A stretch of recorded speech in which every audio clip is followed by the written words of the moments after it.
Charles Leslie Collier was born on May 6, 1947 to Elroy and Mabel Collier of New Vienna, Ohio. Happy, charming, outgoing, and never one to be shy, Charles Leslie, also known as Charlie and best known to Cleveland as Chuck or the Chucker, attended New Vienna grade school and junior high. He was the senior class president of New Kenton High School class of 1965. Chuck was really great with clients, and there were many times when I was with Chuck at, for example, Cleveland Auto Stores, and what he was really good at was making people feel special and making people feel involved in the show business aspect of what he did. And there were more than once where we'd be in the auto showroom and there'd be a crowd of people circled around, and Chuck would be talking about the time Dolly Parton played the Front Row Theater, or the time Garth Brooks came to Cleveland and he spent time with Garth backstage. And he had a way of making that story seem personal to everybody, to make them feel like they were there with him. And I think that was a really special talent. You could tell he was humble. You could tell he wasn't bragging. He was just telling a great story and making people feel like they were a part of it.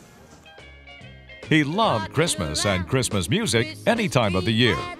Every year he would have the family Christmas tree up by Thanksgiving. He enjoyed watching Emeril Lagasse on the Food Channel and watching reruns of The Honeymooners. His favorite comedian was Red Skelton. And boy, did he love food. His favorite line was from his dad. "I only like two kinds of pie," Chuck would say, hot and cold.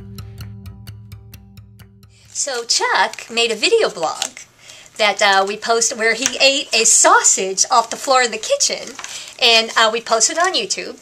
And it was all fine and dandy and funny. We laughed about it. And then the next day he comes to us and he's all embarrassed. He's all worried that he embarrassed Joni, Jason, and Melanie. He was just beside himself, wanted us to take it off of YouTube, And so, he felt horrible. So fine, we deleted it off of YouTube.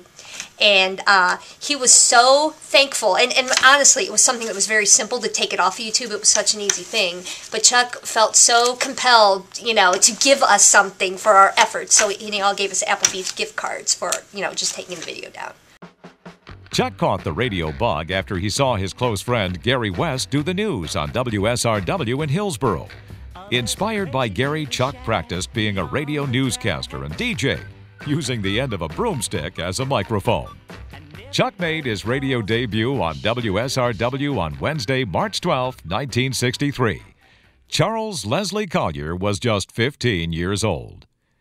Over the next 6 years, Chuck would work at WMWM in Wilmington. From WM Radio in Wilmington, Ohio, Frank and Nancy Sinatra. WONE in Dayton. Well, the race is on, so says George Jones. That was a big record for George back in the early part of 1965, and of course a cut from the WNE Pick Album of the Week this week, entitled "I'll Share My World With You." And WSAI in Cincinnati. Chuck Collier, WSAI. 4 minutes after 8 o'clock. Phone lines open right now. We're going to open them up for you. 749-5480. You got to give me a call and I'll play your record on a great silver. He worked part-time in high school and college at those radio stations while attending the University of Cincinnati, where he majored in speech and history. After he graduated from college with his degree in hand, Chuck made the long drive north up I-71 to work at the now legendary 1220 AM WGAR. Chuck Collier, 1220 WGAR.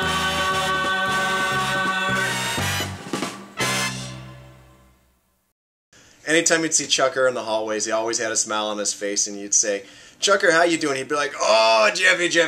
Oh, I'm doing so good, Jeffy." I said, "Are you working hard, Chucker?" And he'd say, "Oh, Jeffy, I'm just working those half days." And I'd say, "Half days? What do you mean?" He's like, "Oh, 12 hours a day, Jeffy. Oh, those half days, half a day is 12 hours. Oh, Jeffy. In the summer of 1973, Chuck met Joni Markowitz, who was working that summer at WGAR. Unfortunately, Joni had to leave the station because it was against company policy for co-workers to date.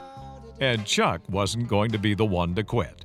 Chuck and Joni were married on March 23, 1974, in the Old Stone Church in downtown Cleveland.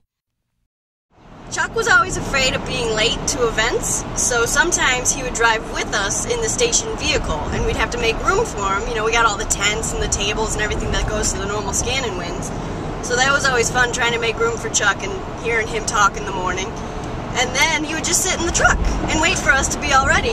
The other fun time is if we didn't have room in the vehicle or whatever, or if he stayed at the station so late at night and he didn't want to get up that early and drive with us, I'd have to make sure to print out 2 copies of addresses or maps for him. I'd have to print out Google Maps and MapQuest, and then he would drive himself to the location, but he'd still be there like an hour before us, just sleeping in the parking lot because he was so afraid of being late or missing the location for the event that day. In July of 1975, the Colliers headed east for the bright lights of New York and WCBS-FM. Chuck Collier. CBS-FM. CBS-FM, the country rock sounding the Eagles this morning. Number 4 in New York. And a new kid in town. Chuck left WCBS-FM in August of 1977 and came back to the welcoming arms of Cleveland and 1220 WGAR. On October 4th, 1982, Jason was born. On November 30th, 1984, Melanie joined the family. In 1983, Chuck moved to the FM dial in Cleveland and took up the evening shift at WKSW, known at the time as KS100. In July 1984, KS100 became 99.5 WGAR. Chuck Collier, 99.5 WGAR.